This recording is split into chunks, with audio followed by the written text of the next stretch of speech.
Então, pessoal, olha só. Hoje a gente vai fechar a matéria, né? Nosso último dia de matéria. Semana que vem a gente faz a correção dos exercícios e tira dúvidas. E dia 2 de fevereiro já é nossa prova final, encerrando aí o semestre. O ano, melhor dizendo, né? Então, bom, a gente começou a falar a aula passada dos protocolos aí de camada de aplicação.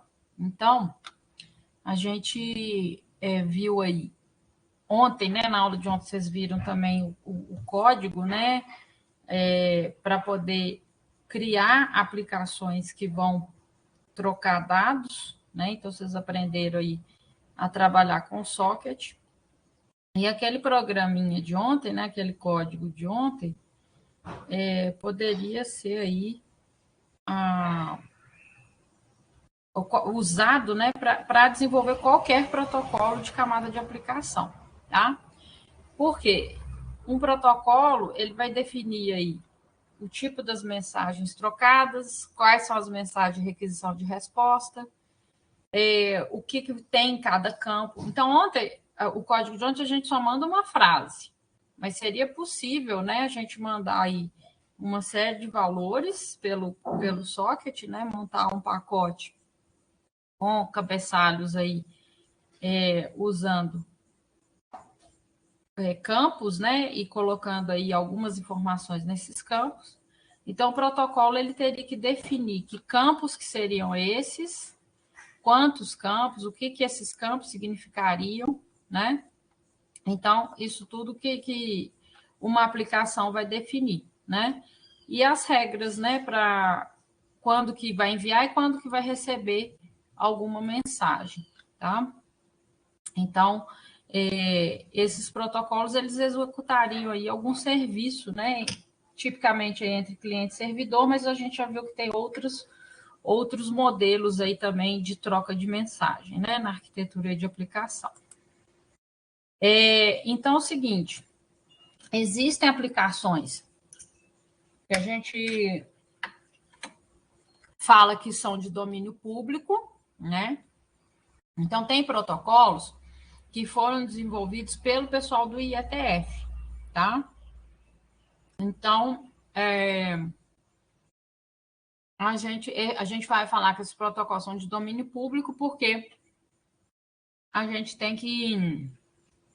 pode acessar o código, né, desses protocolos. Então, o HTTP, por exemplo, né, qualquer um que quiser, por exemplo, desenvolver um browser, pode ir lá ver as definições do HTTP e fazer um programa que vai interpretar, né, o conteúdo aí da web. Vai gerar requisições HTTP, vai receber as respostas e vai saber exibir essas respostas, né? Então, existem vários protocolos que são dessa forma, né, de domínio público aí,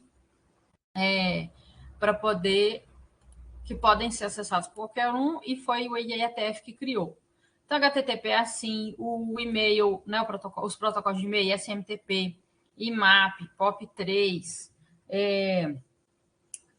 e aí tem também, né, aplicações que são proprietárias. Então, o WhatsApp, o Skype, os joguinhos que a gente joga, todos os aplicativos aí praticamente que a gente usa e que acessam dados aí na internet são protocolos aí da camada de aplicação, né? Eles vão implementar algum protocolo. Então, pode ser protocolo do IETF ou pode ser protocolo proprietário. Outra questão, que a gente já tinha comentado nas outras aulas, é definir se a aplicação vai rodar sobre TCP ou sobre o DP.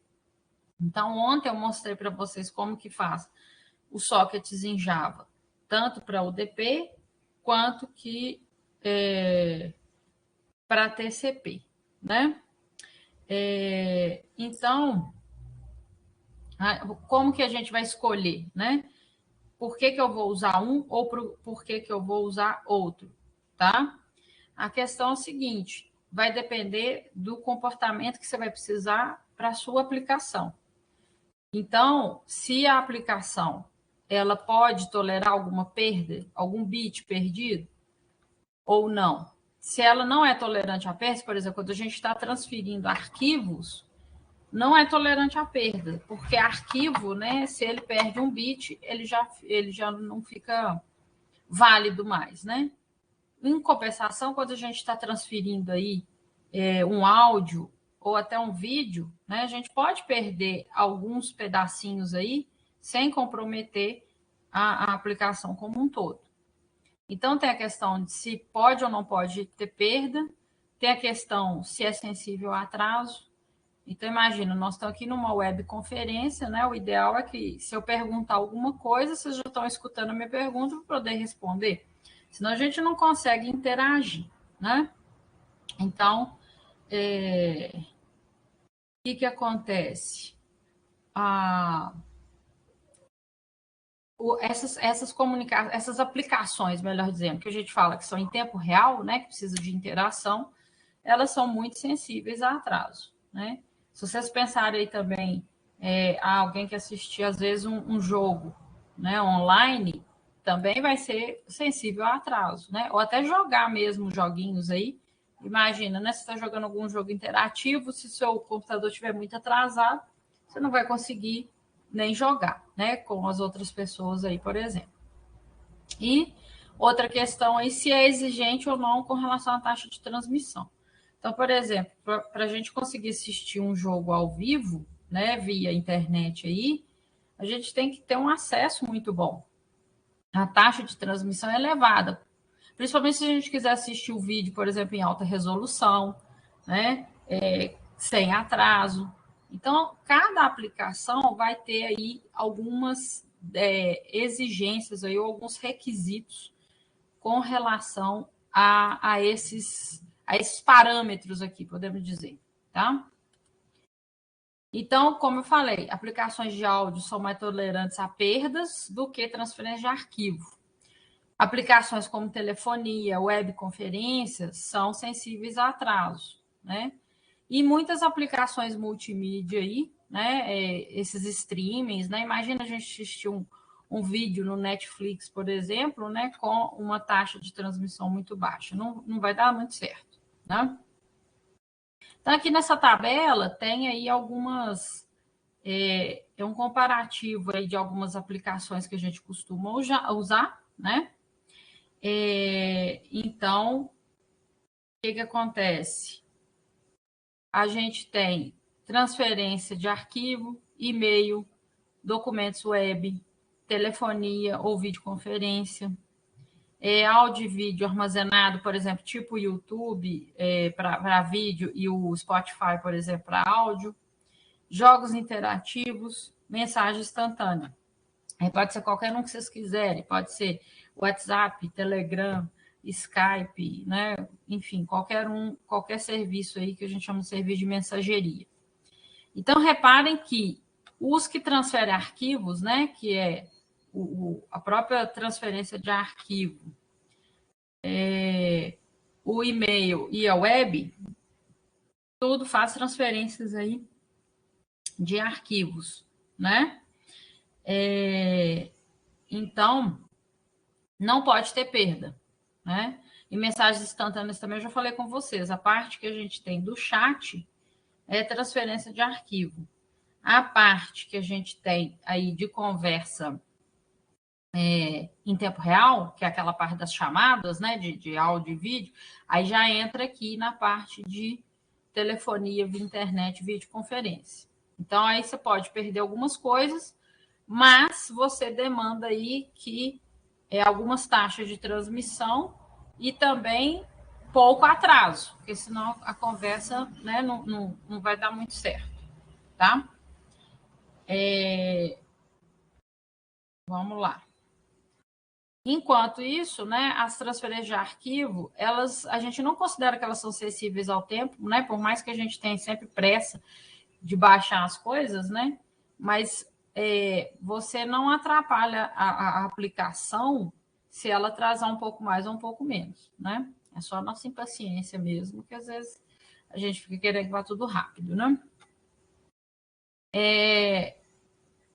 E aí, então, a gente tem o seguinte, para essas aplicações aqui que não são tolerantes a perdas de dados, tipicamente vão usar TCP. Para as aplicações que são tolerantes à perda, mas demandam aí que é principalmente atraso mínimo, tipicamente vão usar o DP, tá? Então, o TCP, ontem até mostrei para vocês, né, como que o TCP ele gera muito mais pacotes, né? Ele vai ser um protocolo, então, mais demorado, mais coisas para fazer. Então, ele é orientado à conexão, vocês lembram lá do three-way handshake, ele tem um serviço confiável de transferência, então ele garante a entrega de dados. Porém, ele não tem nenhuma garantia nem de taxa mínima, nem de atraso, tá? Por outro lado, o DP não vai fazer conexão, não vai ter confiabilidade, não vai ter nenhum controle, né? Ele vai simplesmente quase que só entregar o pacote para o protocolo IP e receber do protocolo IP.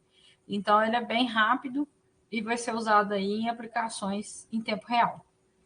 Então, aqui, né, falando um pouco aquelas aplicações da outra tabela, a gente tem aqui as aplicações de correio eletrônico, terminal remoto, web, transferência de arquivo. A gente tem, então, os protocolos do IETF. Né? Então, todos esses que tem aqui, ó, RFC com um número, são os protocolos que são de domínio público, né? Que são lá do IETF. No caso da telefonia por internet, você tem tanto o CIP e o RTP, que são protocolos lá do IETF, ou protocolos aí proprietários, né? Aqui o autor colocou Skype, mas tem aí, por exemplo, o do WhatsApp também, que a gente costuma usar. Esses protocolos aí são proprietários, né? Então, tem protocolo de camada de aplicação que são do IETF e tem protocolos que não são. E aí, aqui falando qual protocolo de transporte que usa. Então, todos esses aqui, SMTP, Telnet, FTP, HTTP, eles usam TCP. E a parte da telefonia internet tem algumas funções que usam TCP e outras usam UDP. Mas na hora da conversa mesmo, de transmitir a fala, né, tipicamente é o UDP que é usado, tá? Então, vamos falar um pouquinho de web. Eu acho que eu já contei essa historinha, né? Como que surge a web, né? Vocês não vivenciaram A gente tinha um problema, né, nas décadas aí, principalmente de 80 e 90, que é uma dificuldade muito grande aí de trocar arquivos, né? Então, por exemplo, se eu escrevi um texto num Word, por exemplo, eu só consegui enviar esse texto para quem também tivesse o Word, né? Tipicamente aí rodando Windows. E se eu fizesse esse texto, né, em outra plataforma, só quem tivesse a mesma plataforma que eu é que ia conseguir ler. Então, por exemplo, na minha época de faculdade, a gente tinha que entregar os trabalhos no formato que o professor pedisse, né, ou no formato que ele tinha lá na máquina dele, por exemplo. Então, isso era um inconveniente muito grande, né? Porque a gente ficava muito dependente de plataformas, né? Para poder trocar arquivos, né? Então, esse problema não era só meu, óbvio, né? Era do mundo inteiro. E aí tem um laboratório de física, né? Famoso lá na Suíça, chamado CERN, onde tem aquele grande acelerador de partículas. E lá tinha uma pessoa chamada Tim Berners-Lee que queria resolver esse problema ali para os seus colegas, né? Os colegas precisavam trocar principalmente aí arquivos de física nuclear que tinham texto, gráfico, imagem, né? E eles tinham que trocar esses textos, o ideal que fosse independente aí da plataforma que cada um usasse na sua máquina. Então, né, o Tim Berners-Lee com a equipe dele criaram aí o protocolo HTTP, né? Qual que era a ideia dele? ter um servidor com esses arquivos e as máquinas cliente poderiam requisitar esses arquivos ou enviar arquivos para esse servidor, né, para que eles pudessem compartilhar esses arquivos. Só que nada disso adianta se eu não tivesse uma linguagem que eu pudesse representar qualquer arquivo, independente de plataforma. Então, é isso que o HTML faz. Né? Eu consigo montar um arquivo que, independente da plataforma que a pessoa estiver executando, ela vai conseguir ler esse arquivo. Então, isso aqui foi um marco, né, muito grande aí na internet. E aí depois, né, um pouquinho depois, teve um estudante de Stanford, né, que criou um software de navegação, ou seja, né, os browsers que a gente tem hoje nasceram a partir do software que ele criou, que na época chamava Mosaic, depois virou Netscape, que ele conseguia digitar uma URL, né, igual a gente faz hoje. E aí recebe o arquivo e o browser interpreta e apresenta esse arquivo, tá? Então, a web, né, eu costumo dizer que ela é composta de 3 pilares, né? É a linguagem HTML, o browser e o protocolo HTTP. Como ele transfere arquivo, né? Ou melhor, hipertexto, né? Esse H aqui é de hypertext. O que é um hipertexto, né? É um arquivo de texto multimídia, né? Que pode ter aí outros elementos. Você tem normalmente, né, um HTML base e a gente tem objetos, né, que podem ser referenciados dentro do HTML. Então, dentro de uma página web, a gente pode pôr um vídeo, a gente pode pôr um applet, a gente pode pôr uma imagem, um gráfico, né? E assim, praticamente qualquer coisa a gente pode referenciar aí numa página web, tá? Cada um desses objetos vai ter o localizador, né? Que a gente costuma chamar aí de URL. Então, a gente requisita, né? Então, a gente aqui no browser faz uma requisição HTTP ao servidor e o servidor responde, tipicamente, né, nos enviando o arquivo que a gente solicitou, né? O HTTP, lembrando, usa TCP, né, como protocolo de transporte. Então, estabelece a conexão primeiro para depois mandar os dados, né? A gente viu isso também na prática, nas práticas aí atrás. E a gente tem que essas requisições HTTP, elas podem ser persistentes ou não. O que isso quer dizer? Quando eu, então, peço uma página, eu abro uma conexão TCP com o servidor e aí eu espero receber essa página. Acontece que tem páginas que a gente recebe que vão pedir outros objetos, então vou fazer outras requisições, HTTP. Então, quando eu falo que eu estou usando uma conexão persistente, tipicamente aí a partir da versão 1.1 do HTTP, quer dizer que eu não fecho a conexão TCP enquanto eu não receber todos os objetos daquela página que eu requisitei. Já as conexões que não são persistentes, ela abria e fechava as conexões TCP para cada objeto que tivesse ali na página. Eles viram que esse não persistente, né, não é muito eficiente, principalmente quando a página aí tinha um monte de objetos sendo solicitados, né? Então, tipicamente aí, né, as versões mais novas do HTTP, ela trabalha aí com conexões persistentes, né, para não sobrecarregar aí o cliente e o servidor vai ter que ficar controlando um monte de conexão TCP diferente, caso elas não sejam persistentes, tá? Uma coisa que a gente vai ver na próxima prática é se a conexão vai solicitar os objetos em paralelo ou em série, tá? Então, eu recebo uma página e nessa página vai me pedir, por exemplo, 3 imagens. Então, o que acontece? eu posso, o meu browser ele vai poder solicitar essas 3 imagens ao mesmo tempo, ou vai solicitar a primeira, esperar ela chegar, vai solicitar a segunda, vai esperar ela chegar e depois solicitar a terceira. Então, se eu envio os pedidos todos de uma vez, eu falo que é em paralelo. Se eu envio um e espero chegar a resposta para depois enviar o próximo, ou a próxima requisição, melhor dizendo, aí eu estou pedindo em série, tá? E aí o HTTP, não sei se vocês já ouviram falar de uma coisinha chamada proxy. Tem gente que chama de proxy, tem gente que chama de cache ou cache web, né? Para que serve isso? Então, se vocês olharem até na configuração de browser de vocês, né? Em algum ponto lá, às vezes tem lá a configuração do proxy. O que é esse proxy? É o seguinte, principalmente na época que as redes eram mais lentas, a gente tinha uma rede interna nas organizações muito mais rápida do que os nossos acessos à internet.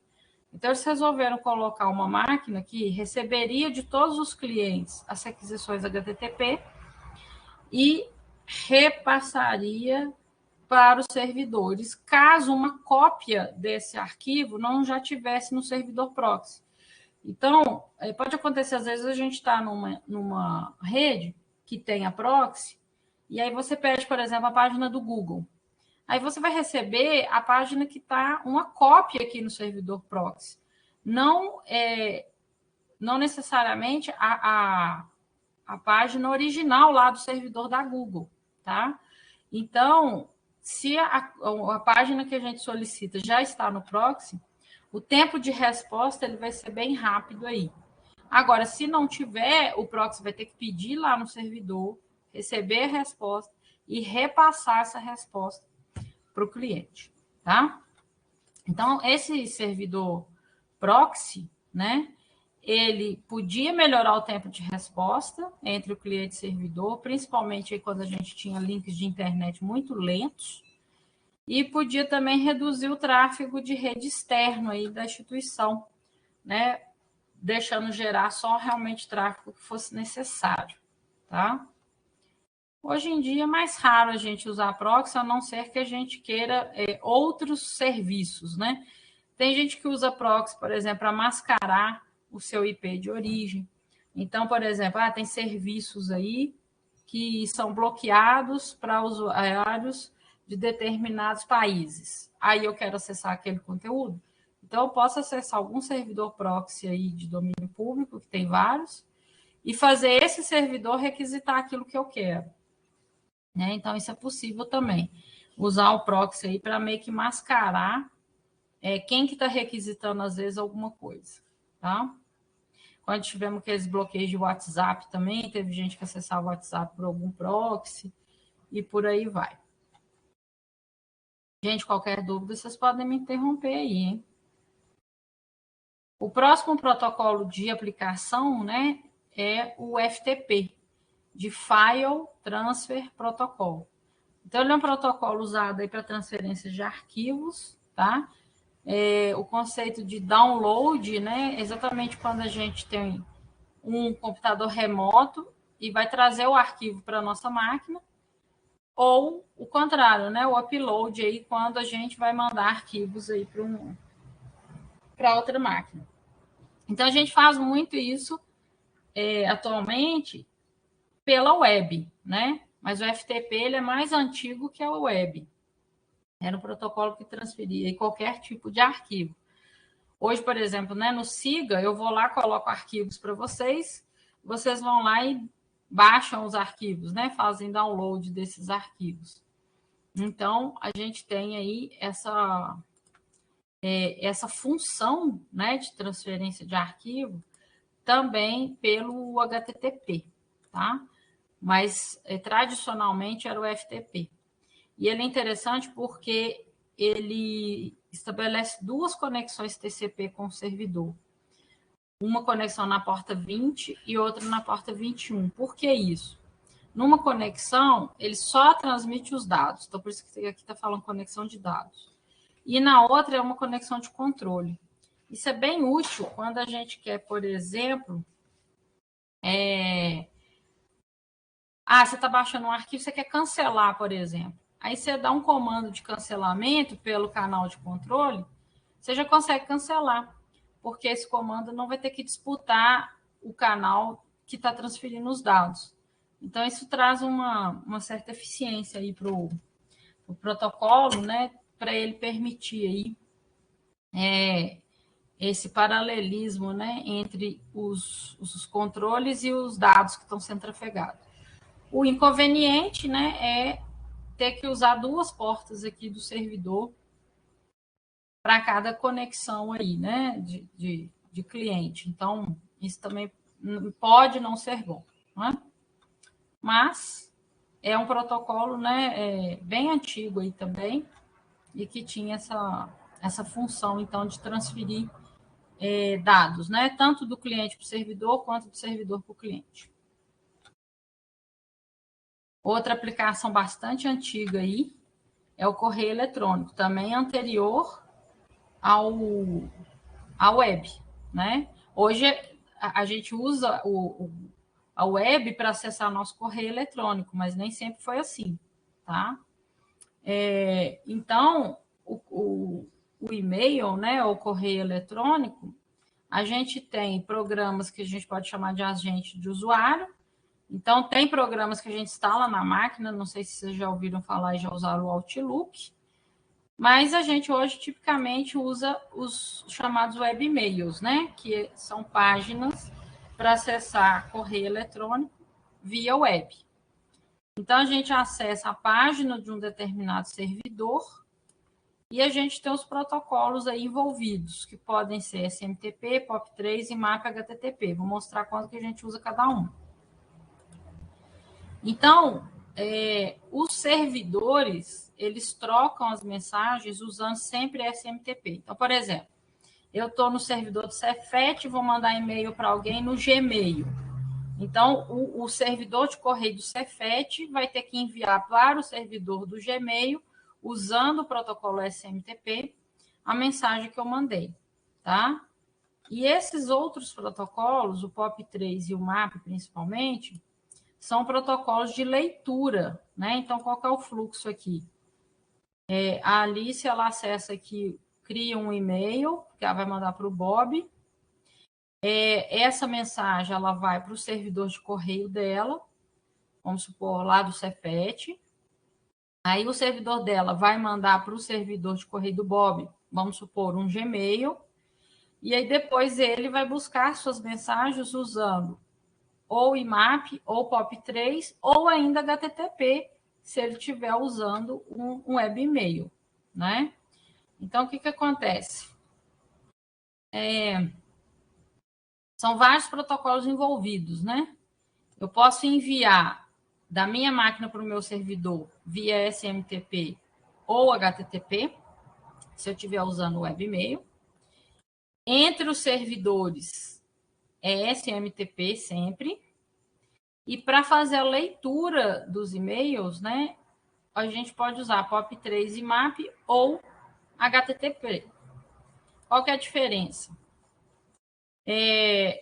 As portas, né, que cada um usa. O POP3, ele é um protocolo muito simples, ele simplesmente requisita as mensagens e traz as mensagens, a cópia delas para a máquina que a pessoa está. O IMAP também faz isso, né, requisitar as mensagens e trazer, só que ele tem uma vantagem de poder gerenciar pastas no servidor de correio, tá? Então, você pode criar lá pastinhas, e-mails do Cefet, e-mail pessoal, e-mail do trabalho, e aí essas pastinhas ficam gerenciadas lá no servidor. E através desse protocolo você consegue fazer essa gerência aí dessa organização das suas mensagens. Ou então, que é o mais comum hoje em dia, né? É a gente acessar via HTTP, né? Usar o web e-mail aí, com ou sem criptografia, né? Tipicamente hoje a gente está usando o TLS e a porta 443 aí para acessar os servidores web com segurança, né? E o correio também. E aí, outra aplicação que a gente já comentou também é o chamado DNS, né? Então, o que é o DNS mesmo? A gente tipicamente usa nomes, né, para as máquinas aí, para o serviço na internet. A gente não fica guardando endereço IP dos servidores que a gente quer acessar. Então, esse DNS ele é um catálogo de tradução de nomes para números IPs. Né? Então, eu peço aqui no meu browser www.cefetmg.br e aí o servidor DNS vai me informar qual que é o endereço IP desse servidor. Né? E é interessante que DNS, né, vem de Domain Name System. Ele é um banco de dados distribuído. O que é isso? Não existe um servidor DNS que vai ter todos os nomes e os IPs de tudo da internet, não. Existe uma hierarquia. Então, existem alguns servidores DNS que a gente chama de DNS raiz. E esses servidores, eles também não têm endereço de todo mundo, não. Eles têm os endereços de outros servidores DNS, do que a gente chama aí de Top Level Domains, ou TLDs. Então, tem os servidores que vão ter todas as páginas que terminam com .com, .org, .edu. Por exemplo, aqui no Brasil, né, a gente tem o servidor que vai ter todos os endereços .br. Então, o servidor DNS raiz, ele sabe qual que é o servidor DNS que conhece todos os endereços .br. Então, se alguém perguntar para ele aqui, qual que é o IP do cefetmg.br? Ele vai falar assim, olha, não sei, mas eu sei qual que é o IP do servidor DNS do .br. E aí vai lá e pergunta para ele, e ele vai saber quem que é o IP do cefetmg.br. Tá? Então, a gente vai fazer uma aula prática de consultar esses servidores, né? Vocês vão ver como é que isso funciona. Então, toda organização que tenha um nome de domínio, então, por exemplo, o Cefet, ele tem um nome de domínio, e ele tem os servidores DNS lá do Cefet. Então, no caso do Cefet, por exemplo, são 3 servidores DNS. Né? A gente é sempre obrigado a ter 2, porque se um der problema, o outro responde. Né? Mas lá no Cefet a gente tem 3 servidores DNS que podem responder aí as requisições de quem quiser acessar, por exemplo, os sites, né, do Cefet. Tá? Então, a gente vai observar aí também, né, nós vamos ter uma prática de HTTP e uma prática de DNS. Então, uma coisa que a gente vai ver é que o DNS usa o UDP e a porta 53 no servidor. O HTTP usa a porta 80 e trabalha sobre TCP. Né? Então, as diferenças aí entre protocolos que usam TCP e os protocolos que usam UDP. Lembra que o DNS tem que ser muito rápido, porque a gente está digitando, por exemplo, aqui no browser um nome, dá Enter, quase que automaticamente a gente já está recebendo a página. Só que antes de receber a página, o nosso browser tem que fazer uma consulta DNS para saber qual que é o IP daquele servidor que nós estamos querendo acessar, para depois efetivamente mandar a requisição HTTP, ou FTP, ou SMTP, né? Quando a gente envia um e-mail aí também, a gente, por exemplo, vocês enviam e-mail para mim, silviacalmon@cefetmg.br. A máquina de vocês precisa saber quem que é o servidor de correio cefetmg.br para conseguir enviar as informações. Aqui tem um link, acho que eu vou ter que trocar a tela aqui. Só um instante. Que é exatamente para mostrar, tradicionalmente existiram 13 servidores DNS raiz, né, que eram esses servidores que davam acesso aos outros servidores, né, embaixo da hierarquia. Esses servidores raiz, né, eram só 13, e eles ficavam, né, a maioria nos Estados Unidos, tinha acho que 2 na Europa e 1 no Japão. Hoje em dia não é assim mais, a gente tem esses servidores raiz, né, em vários locais. Então, tipicamente eram esses 13 aqui, A, B, C, D, F até o M, né, cada um com uma letra. E aqui hoje a gente pode ver que tem cópias deles em vários locais do mundo, tá?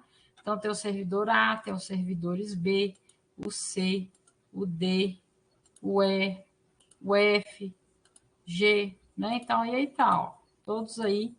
E todos esses verdinhos aqui são onde que tem cópias desses servidores raiz, tá?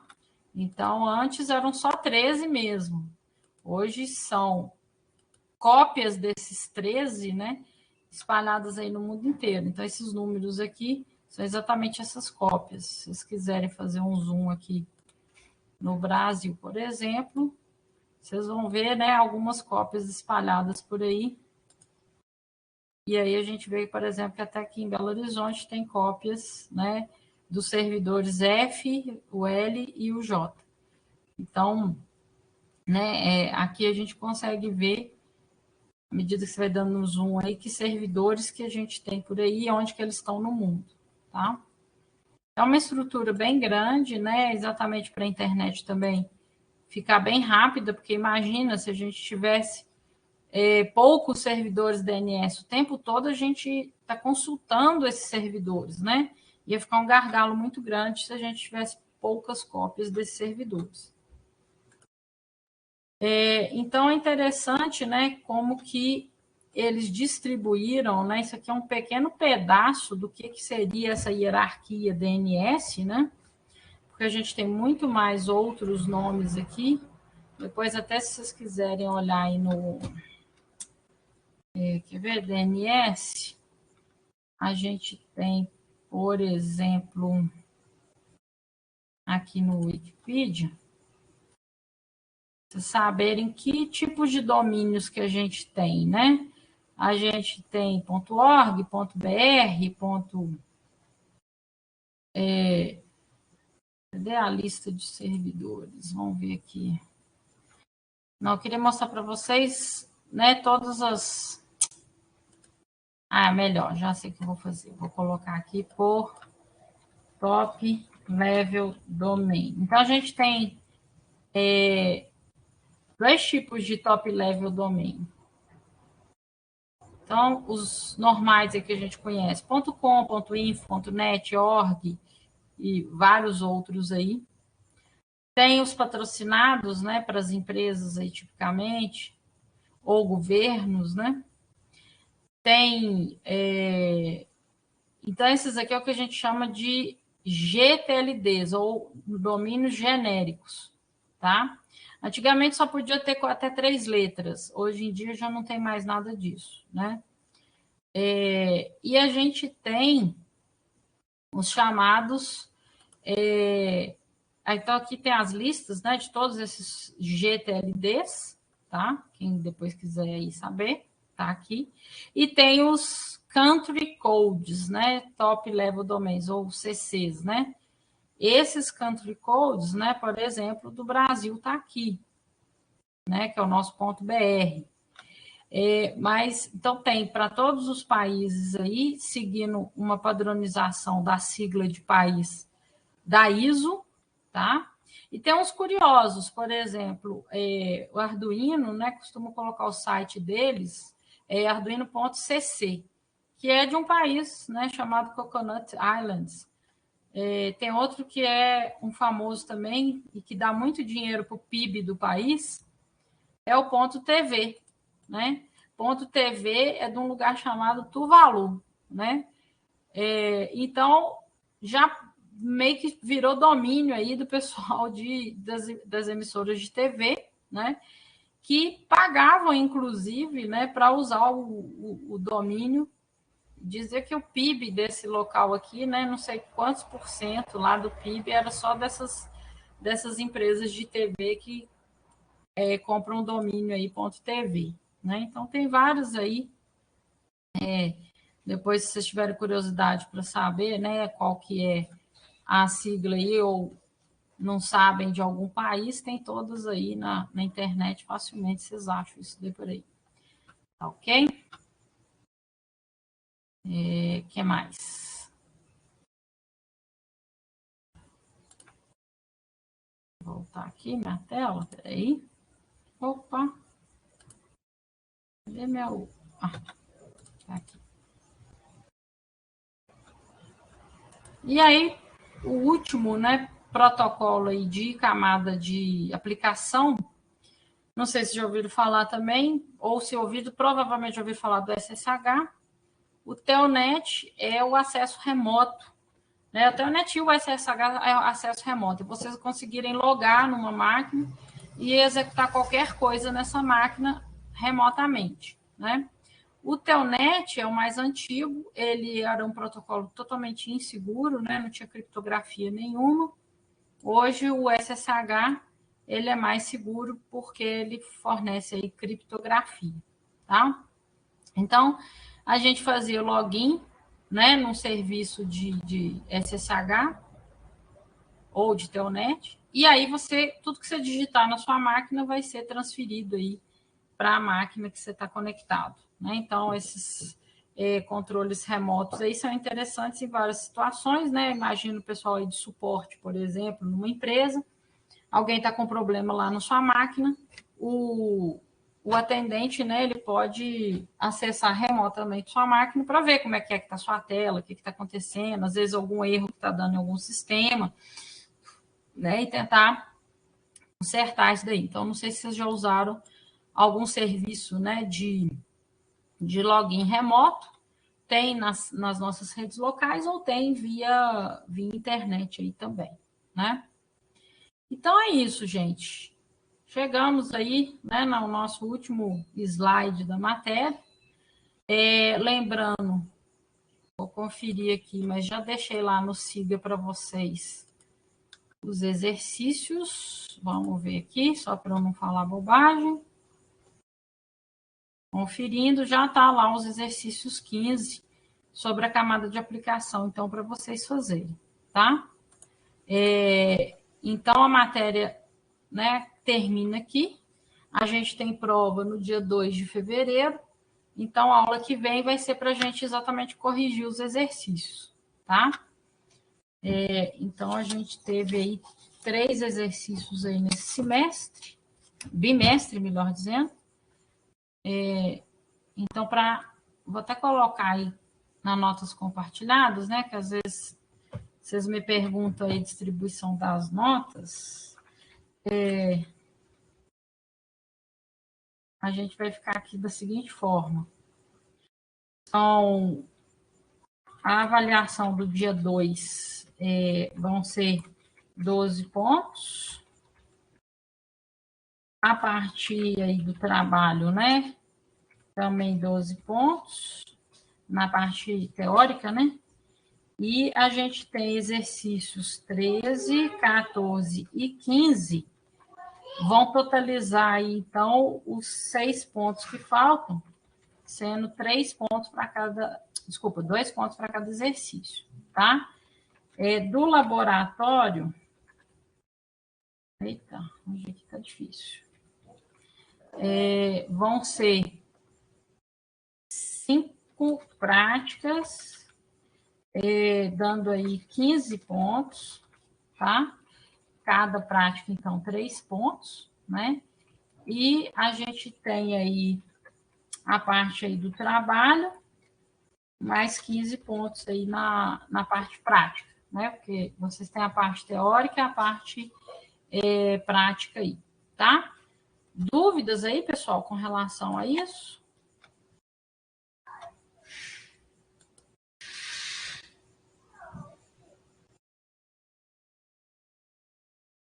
Beleza, então. Ótimo. Então, pessoal, por hoje é só, né? Qualquer problema aí que vocês tenham aí com as notas, né? Eu tenho corrigido lá os exercícios, as práticas. Zaira, inclusive você está aí, eu já respondi o e-mail seu e do Lucas, tá? Com referência lá à dúvida de notas das práticas. Qualquer coisa, vocês me mandam e-mail, tá bom?